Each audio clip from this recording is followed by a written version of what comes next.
Hi everyone. I hope you're all well. I just wanted to make a quick share about my favorite metaphor from the training, um, which you probably all heard. But when we practice short moments, one of the terms we use for anything we can experience as humans, thoughts, emotions, sensations, people, places, things, um, we use the term data to describe all of these things.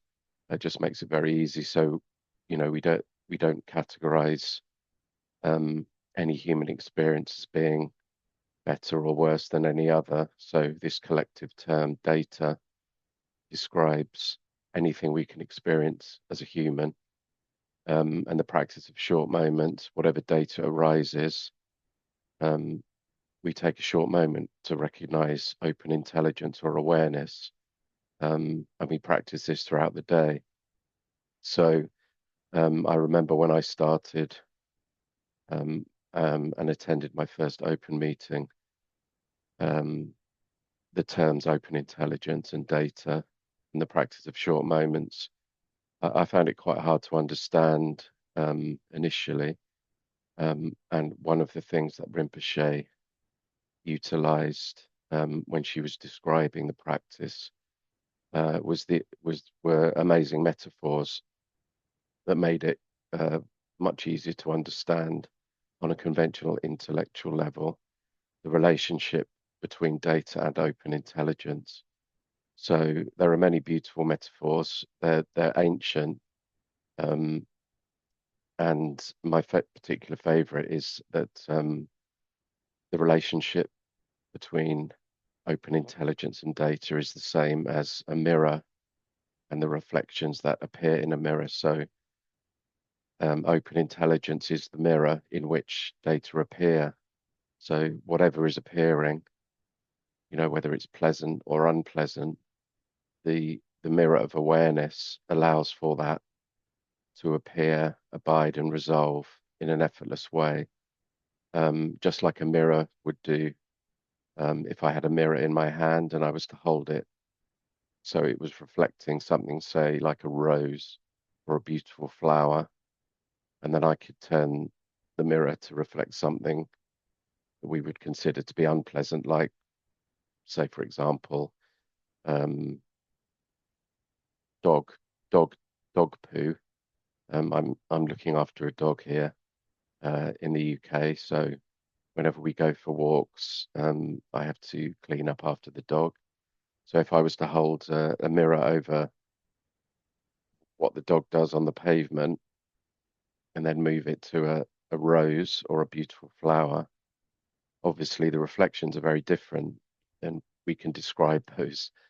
One is, unpleasant, dirty, and the other is, pristine and beautiful.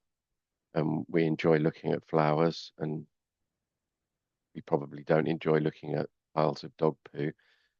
Um, so in the realm of the intellect, there is, of course, there's difference, there's preferences, but in terms of the mirror just reflects everything with with complete equanimity.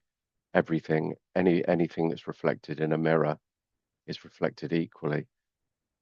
And so if you're looking in the mirror and you can see the rose reflected in the mirror, what are you actually looking at? Is there anything in the mirror? And of course, there isn't anything there except the purity of the mirror.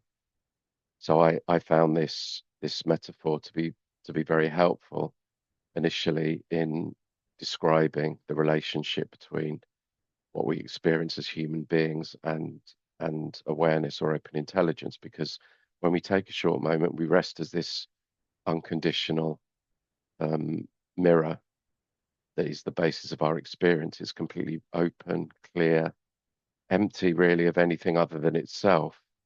But by the same token, and again, if we look at the mirror and we can say, well, there's nothing in the mirror, but there's clearly a vibrant display. So, of course, intellectually we can start thinking about these things, but I personally found it very easy to intellectually grasp how something, there can be a vivid appearance without any intrinsic nature other than complete purity, openness, emptiness, you could say, although we don't use that term really because it's kind of misleading. The word empty has connotations of being bleak and lonely, and it can have negative connotations. So purity is a much more powerful term to use. So within the purity of the mirror, there is only the purity of the mirror, a vast expanse that allows for the appearance and resolution of anything with without any prejudice whatsoever. So when we practice short moments, we're resting and recognizing our fundamental nature, which is the purity of awareness. It's completely free of anything, even though there are these vivid appearances.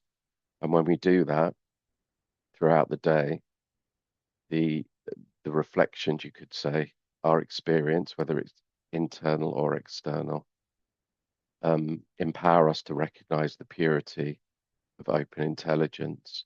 And the more we practice, the more we start to experience data as pure, as a source of relaxation, of empowerment.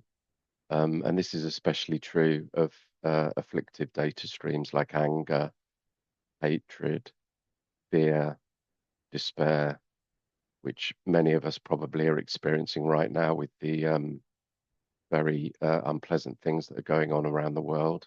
So I would invite you to test this in your experience when you hear the latest piece of horrific news, um, or you see something unpleasant on the internet.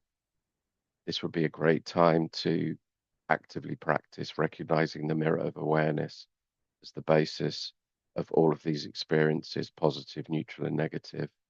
And the practical upshot of this practice of resting as the mirror of awareness, of empowering our experiences to practice moment to moment recognition of awareness. The practical upshot of this is that there is much more ease, much more openness, and a very real capacity that allows us to get on and be in the world, even though things might not be going as we would like. So I invite you to test that, to see how that is for you. And all of the trainers are available to answer any questions you might have about this simple practice. So give it a go and let us know how that is for you. Thank you.